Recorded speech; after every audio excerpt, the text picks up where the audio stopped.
없다. 등굣길에 다시 마주한 게시판에는 자몽살구클럽 홍보지만 사라져 있었다. 덜렁거리는 종이를 쓰레기로 착각한 누군가가 뜯어버렸을 확률을 급히 계산했다. 제발 그랬으면 했다. 오버 좀 보태서 클럽의 존재 유무에 나의 죽음이 달려있다. 내가 꿈을 꾼 걸까? 그래서 어제 그 모퉁이가 유난히 눈부셨나? 그렇다기에는 주머니 속 티켓이 말 안 된다.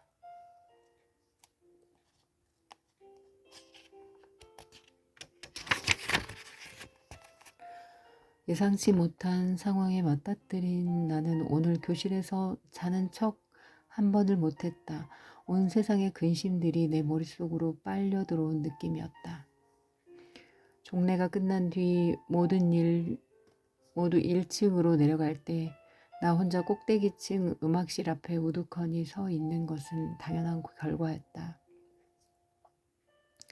약속 시간이 임박해지자 온갖 불신과 저주가 혼잣말 형태로 튀어나왔다. 이 모든 게 정말 꿈이라면 음악실에 아무도 없겠지? 아무도 없으면 안 되는데 누군가의 장난질에 노란한 거라면 어떡하지? 애초에 사이비 같을 때 그냥 지나쳐야 했는데 음악실 들어가자마자 신장 두 쪽 다 털리면 어떡하지? 모르겠다. 일단 왔으니까 들어가자. 문만 살짝 열어보자. 운동장에서의 모모했던 눈뽕값은 하고 집으로 돌아가자. 여닫이 문이 열어젖혔다. 부드럽게 미끄러진 문 뒤로 음악실 특유의 퀴퀴한 나무네가 코끝을 찔러왔다. 민망할 정도로 고요했다.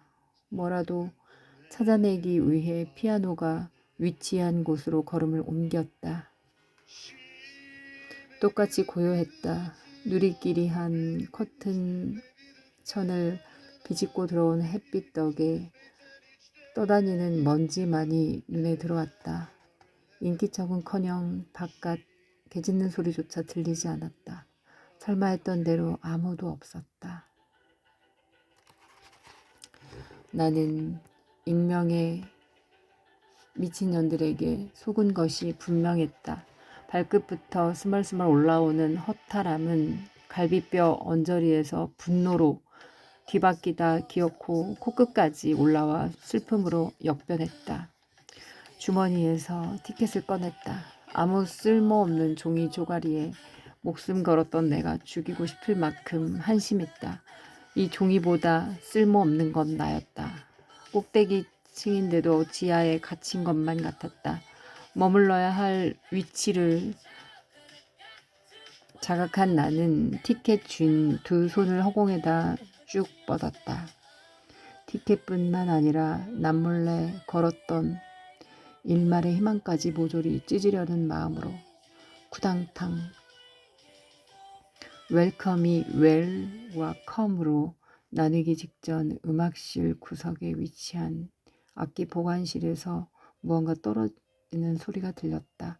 이내 느낌표 잔뜩 붙은 대화 오가더니 보관실 문이 벌컥 열렸다. 평화롭게 떠들던 먼지들이 공기의 갑작스러운 경로 변경에 놀라 우왕좌왕했다. 덩달아 놀란 나는 찢으려던 티켓을 황급히 등 뒤로 숨겼다. 그러나 보관실에서 나온 사람은 이미 다 봤다는 듯 내 앞으로 뛰어와 손을 들이밀었다. 너 손에 들린 거 그거 뭐야? 그거 티켓 맞지? 줘봐. 놀란 사람은 나인데 본인이 더 놀란 표정으로 티켓을 보이라 협박하던 그녀는 아차 싶었는지 까무잡잡한 피부와 상반되는 하얀 이를 와르르 쏟아내며 웃어 보였다. 휘날린 앞머리 탓에 훤히 드러난 짙은 눈썹과 그 아래 자리 잡은 검은 눈동자. 작은 나를 내려보느라 아래로 차분히 가라앉은 속눈썹은 길고 풍성했다.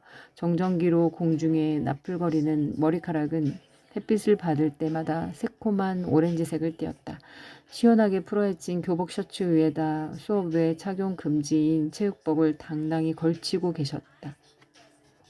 허스키한 목소리와 잘 어울리는 패션이었다. 어딘가 낯익은 얼굴에 가슴 언저리 박힌 이름을 빠르게 훑었다. 하태수. 우리 학교 학생회장이다. 매월 초 전교 조례가 진행될 때 먼 발치에서 보던 게 다였는데 이렇게 가까이서 보니까 키가 꽤 컸다. 기가 팍 죽어 자연스레 눈 깔고 시키는 대로 티켓을 드렸다. 선배는 진한 눈썹으로 한자 8팔을 그리며 감격하더니 보관실을 향해 고래고래 소리질렀다. 야, 나유민, 빨리 나와봐. 보라니까. 신입 부원 왔다니까. 태수야, 알았으니까 조용히 좀 해줄래? 학교 무너진다. 조곤조곤 또박또박 물렁한가 싶어 만지면 뼈가 잡힐 목소리. 보관실 안에서 들려오는 목소리는 다가오는 주인과 함께 선명해져 왔다. 검은색의 얇은 태안경, 새하얀 피부와 대비되는 까만 단발머리, 끝이 살짝 올라간 눈매는 고의성 없는 그녀의 냉기에 힘을 실어주고 있었으며 똑단발에 가릴 듯 말 듯 오른쪽 턱선을 지나가는 점 3개는 밤하늘의 별자리를 연상케 했다.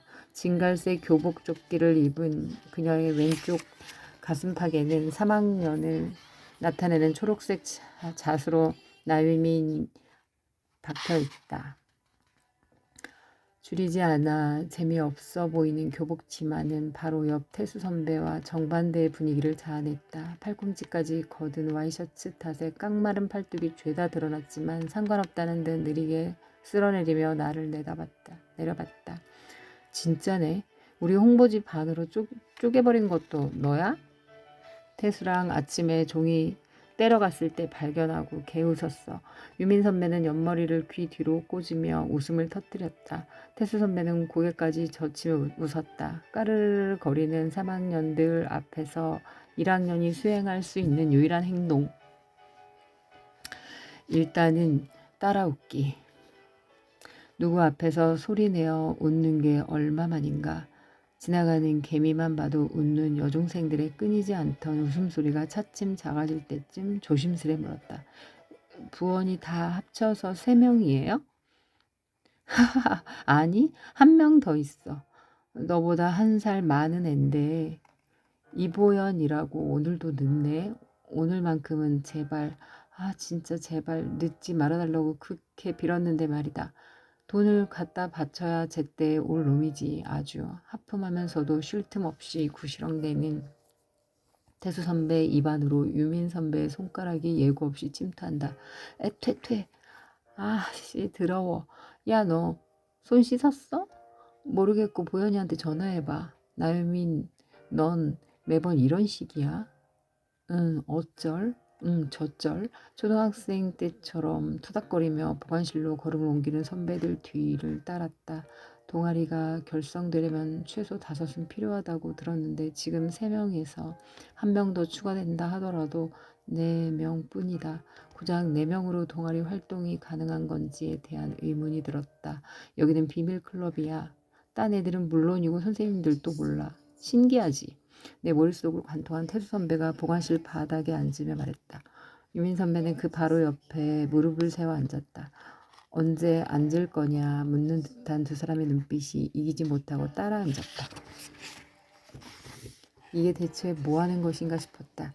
그 사이에 보현이라는 사람과 통화를 마친 유민 선배는 어깨를 으쓱거렸다. 보현이 계단 걸어 올라오고 있는데 곧 도착할 듯?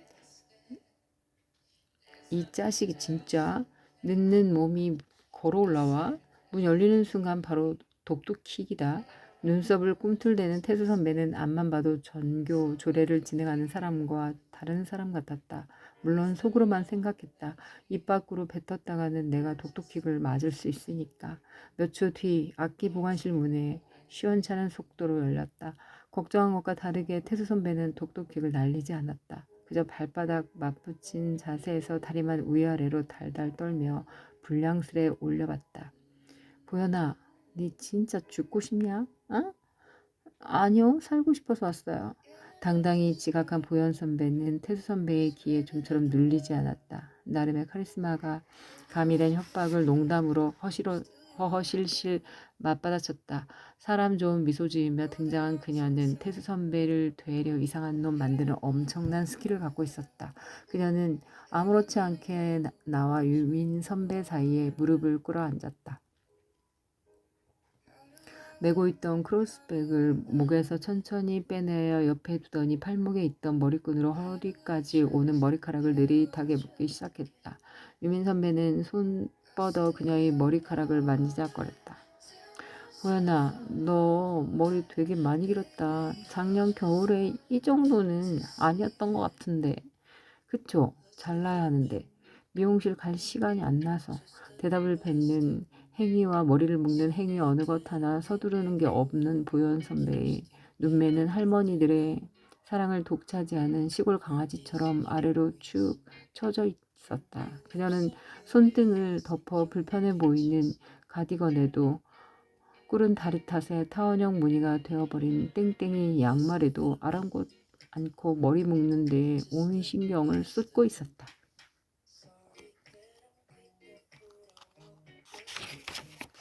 메고 온 카키색의 작은 크로스백에는 뭐가 그렇게 많이 담겨 있는 건지 표면이 울퉁불퉁했다.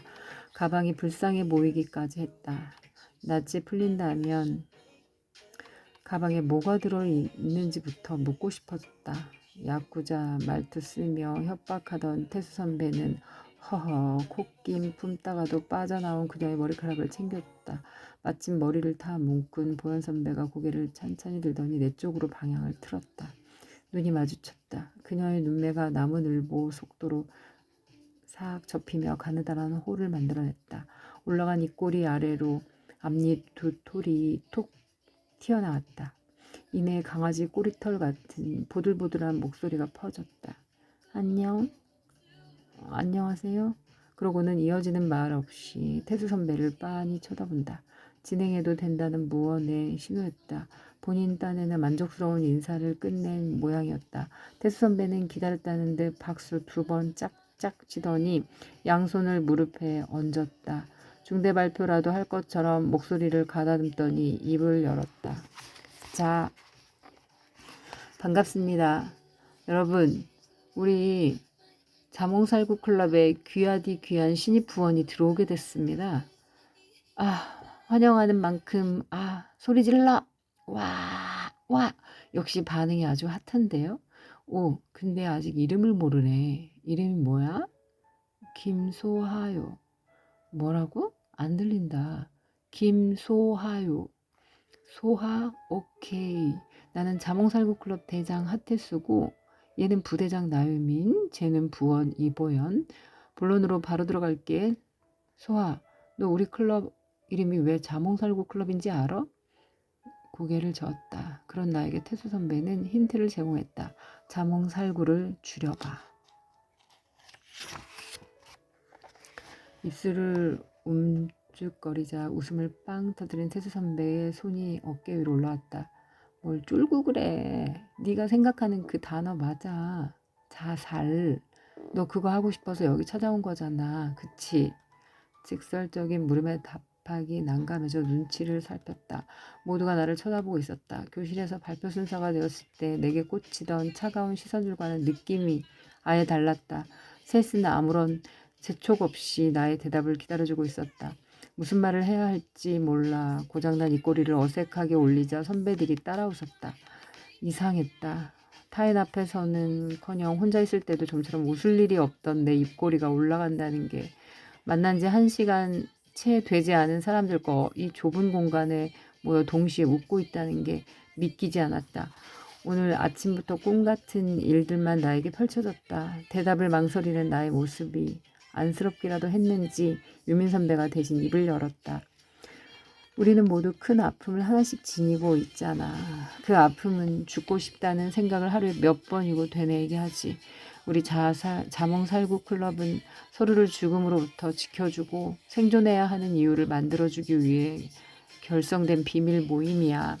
한 사람당 20일의 자살 유예 기간이 주어질 거야. 그 시간 동안 그 사람이 이 세상에 무사히 살아남을 수 있도록 남은 부원들이 도와줘야 해. 이게 바로 자몽살구클럽의 유일한 활동이자 규칙. 여름방학이 오기 전까지 4명 모두 살아남는 게 최종 목표라 할 수 있지. 비밀 유지를 위해 신입부원은 1명씩만 받고 있는데 보현이는 작년에 들어온 신입부원이고 올해는 소아 네가 들어오게 된 거야. 그래서 홍보지도 사람 없는 시간대에 딱 하루 붙였던 거고. 여튼 유민 선배는 자몽살구클럽에 관하여 진지하게 설명하다 갑자기 부끄러워졌는지 말끝을 흐렸다. 그 모습을 본 태수 선배가 킥킥거리며 놀렸다. 너나 하여간 말이 너무 많아. 유민 선배는 별다른 대꾸 없이 가느다란 중지를 척 세웠다. 둘의 유치한 다툼을 또 한 번 직관하다 보면 선배와 눈이 마주쳤다. 그녀의 얼굴에서는 포근한 미소가 여전히 맴돌았는데 그 미소를 빼닮은 말이 앞니 사이로 부드럽게 흘러나왔다. 자몽살구클럽에 온 걸 환영해, 소아야. 두 손 끈 맞대며 조용히 박수를 보낸 그녀에게 머리 숙여 감사합니다. 했다. 태수 선배는 우리와 대화가 소름 돋는다는 듯 본인 팔뚝을 쓸어내렸다. 존댓말 징그러워. 대빵으로서 규칙 하나 더 만든다. 우리끼리는 꼭 반말 쓰는 걸로 해. 오케이? 이보연은 말 놓으라 한지 1년이 지났는데 아직까지 존댓말이냐? 그냥 언니라 부르라니까. 나이면 몰라도 나는 꼰대 아니니까 편하게 해. 너희 둘도 서로 얼렁 말 놓고. 태수야, 내가 방금 먹여준 엿으로는 배가 안 차나 보다? 아, 제가 요새 성장기라서요. 더 주세요, 선배님. 내가 더 징그러우니까 그만해. 쪽지로 순서나 정하자. 소아 먼저 뽑을래? 신입부원에 몇 안 되는 특권이니까 사양마. 유민 언니의 주머니에서는 꼭이 접힌 4개의 쪽지가 나왔다. 각자 하나씩 뽑은 결과 다가오는 5월부터 보현 언니, 태수 언니, 유민 언니, 나 순으로 구원받게 되었다. 내 순서는 매미 울음소리 가득할 때쯤 오겠거니 싶었다. 그때까지 나는 무사히 살아있으려나? 사가 적힌 쪽지를 가만히 내려보고 있자 태수 언니가 내 어깨를 툭 쳤다. 소아, 우리는 해산할 때 외치는 단체 구호가 있어. 그 어느 때보다 진심을 담은 만세 삼창을 해야 하거든. 살고 싶다, 살고 싶다, 살고 싶다. 이렇게 정확히 살구라고 발음해야 해. 새로 들어왔으니까 선창 한번 해봐. 이보연도 들어왔을 때 다 했다. 언니의 설명을 듣는 내내 얼굴이 화끈거려 혼났다. 내 입은 좀처럼 선창할 때 생각이 없어 보였다. 맴도는 정적 속에서 어물쩍 넘어가려는 눈알도 굴려보고 목덜미도 긁어보고 헛기침도 해봤지만 언니들이 쉽게 넘겨줄 생각이 없는 듯하다. 신입부원으로 돌아옴과 동시에 퇴출당하는 건 싫었다. 결국 나는 부끄러움을 무릅쓰고 입을 열었다. 살고 싶다. 살고 싶다. 살고 싶다. 흙먼지 가득한 땅굴로 기어들어가는 목소리에 대한 반응은 역시나 최악이었다. 태수 언니가 연거푸 마른 세수를 해댔다. 애게게 그럴 거면 그냥 죽고 싶다 외치지 그러냐. 살고 싶은 의지가 전혀 안 보이잖아. 그렇게 해서 진짜 살 수 있겠어? 다시 해봐. 사람이 진짜 신기한 게 뭐든 일단 외치고 보면 더 간절해지고 또 그게 진짜 이루어진다? 지금은 잘 모르겠지. 소아 네가 외치는 만큼 살고 싶어질 거고 살고 싶어지는 만큼 사라질 거야. 그러니까 용기 있게 다시 말해. 배에 힘 딱 주고 이 세상은 씨바 다 족밥이다. 마인드로 그냥 질러. 너 이거 못하면 집 안 보내준다. 태수 언니의 과격한 말투에 숨겨진 의미들은 나의 가슴을 쿡 쑤셨다. 죽어가던 나에게 기꺼이 심폐소생술 해주려는 태수 언니를 이해할 수 없었다. 내가 대체 뭐길래? 나에 대해 대체 뭘 알길래? 반대로 나도 언니들에 대해 아는 것 하나 없는데 언니들이 어떤 아픔을 가지고 있는지, 무엇을 꿈꾸는지, 어떤 마음으로 이 세상과 싸우고 있는지 그 무엇 하나 제대로 아는 게 없는데 호랑이 무리에 다 죽어가는 사자 한 마리 들어오려는 걸 왜 아무 의심 없이 받아주려는 건지, 왜 이렇게까지 나를 살리려 하는 건지 알 수 없었다. 그럼에도 불구하고 나는 아는 척 우리가 되고 싶었다. 모르는 건 어떻게든 알아가면 되니까. 언니들은 나를 보듬어주고 축하해주고 끌어안은 채 눈물 흘릴 준비를 모두 마쳐낸 것처럼 보이니까. 내일로 함께 전진하려 하니까. 방 안에 틀어박혀 매일 밤 기도했던 존재가 기적처럼 눈앞에 셋이나 있으니까. 죽음, 자몽살구 클럽을 관통하는 단어이자 우리들의 모순적인 소원. 난 알고 있다. 죽고 싶지만 실은 죽고 싶지 않은, 서로의 진심을 알아줄 사람은 서로밖에 없음을. 내게 손을 건넨 언니들은 이미 이 사실을 알고 있었다는 것을. 누군가에게는 평범한 오늘이 우리에게는 연명을 좌지우지하는 시한폭탄 같다는 걸 나는, 언니들은, 우리는 알고 있다. 얼마만큼의 용기가, 연대가, 희망이, 사랑이, 내일이 우리에게 간절한지 이 자몽설국클럽만은 알고 있다. 나의 낡은 울타리가 고쳐지기 시작한다. 몇십 년을 움직이지 않던 먹구름이 바람 머금어 저 멀리 날아가자 그 뒤에 숨어있던 빛이 나의 가슴에 눈부시게 쏟아진다. 서서히 팽창하는 가슴 두 쪽에는 눈물겨운 따스함이 차오른다. 죽은 줄 알았던 희망들이 햇빛 아래서 무럭무럭 자라나 울타리 안을 빠르게 채운다. 피어난 희망들이 마침내 힘차게 합창한다. 살고 싶네. 살고 싶어라. 살고 싶어. 자몽살구 클럽이 만천하에 공개된다면 많은 사람들의 비웃음을 살지도 모른다. 상관없다. 논하는 게 죽음인 자들에게 더 무서울 게 뭐 있겠는가. 갈라진 입술을 굳은 다짐으로 두어 번 적셨다. 두 주먹 쥔 채 고개를 들었다. 6개의 반짝이는 눈에 힘입어 외쳤다. 살고 싶다. 내가? 살고 싶다. 그럴까? 살고 싶다. 그럴지도. 사람 하나 오가지 않는 악기 보관실을 기웃거리는 태양, 그 눈길을 모조리 받아내는 4명의 머리카락, 눈동자, 콧등, 안경, 명찰은 그 어느 하나 눈부시지 않은 것이 없었다. 우리는 눈부시게 살아있고 눈부시게 살아갈 것이다. 나의 선창을 뒤따라 언니들이 쩌렁쩌렁 삼창했다.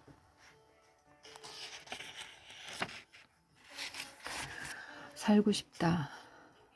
살고 싶다. 살고 싶다.